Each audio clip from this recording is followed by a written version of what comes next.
Okay, so during my childhood, my dad always taught me, this is when my dad was still around before he passed away, he always taught me, well, you have to be the one to protect your family, because he saw me as the one, as the tough one in the family.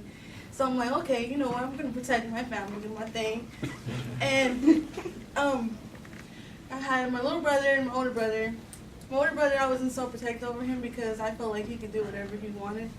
But my little brother, at the time, he was about this tall. I was like, you know what? I feel tall. I'm in elementary, I'm tall, you know. And he's like the kid with the big afro, curly hair, you know, really skinny and dark. And he didn't look nothing like my brother. And we were in elementary, and during the elementary, my parents weren't able to pick us up because they had work at the time. So we had to ride the bus. And no one likes riding the bus. Well, I don't.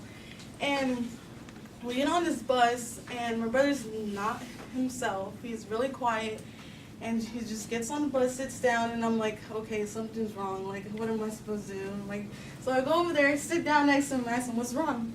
He's like, well, this kid, he won't stop messing with me. He's saying things that aren't true, and I'm like, oh my God.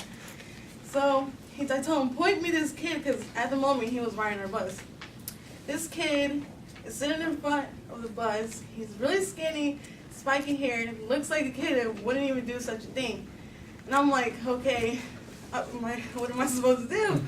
So I wait for the moment that we're like riding this bus, and then I'm like, okay, this is taking forever. Like, I'm thinking, what am I gonna do? What am I gonna do? Do I say something to him? I don't know what to do. So it gets to the time where we get to our bus stop, and I'm like, okay, not thinking about anything, I'm just gonna do this. And I told my brother to get off the bus, and I'll go right behind you. And he said, okay. And then he walks really fast, and I'm over here taking my sweet time. I'm like, okay, go get off this bus. And the kid is right there, and I'm like, oh God, please help me right now. And I turn towards where I'm like, oh, please don't. And then I'm like, I just pick my hand up and slap the shit out of this kid. Not caring if this kid was younger than me.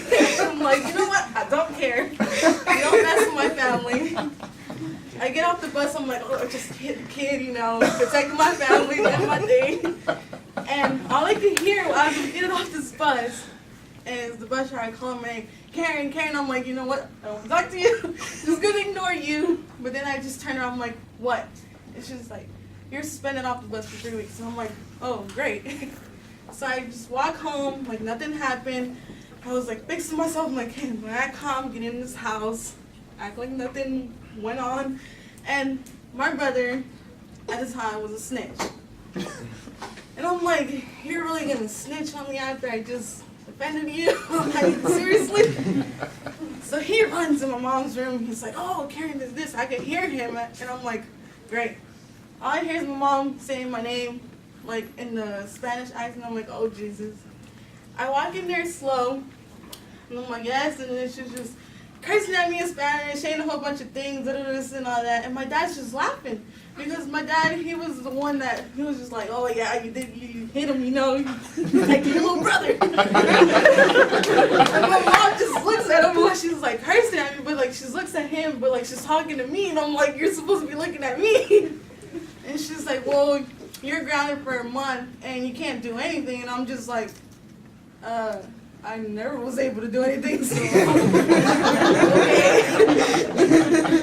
And as I'm in my mom's room, just looking at me, but I'm like, oh, you're gonna get it after we get out of this room. And I get out of the room, he gets out of the room, he starts running because he knows what he's gonna get. And I don't do anything. I'm like, okay, you know, I'm not gonna do anything because I'm already in trouble and I don't want to get even more in trouble. But I just let it go. I'm like, okay, you know what? It's fine. You snitched on me. It's okay. And right now, when I look at this, like what I did in my childhood, and I look at it, if I were to do this right now at this moment, I would have been in jail. And I don't want to, like, I don't see my future being in jail. Like, I see my future going to culinary school, helping my parents, opening my own bakery, because I see how much my parents struggled with me and my brothers, and I want to help them out. So that's why I changed my whole life around. I'm still protected with my little brother and my older brother, but not as much. And now I'm about to graduate and going to culinary school. Changed my whole life just by one little event that happened in my childhood.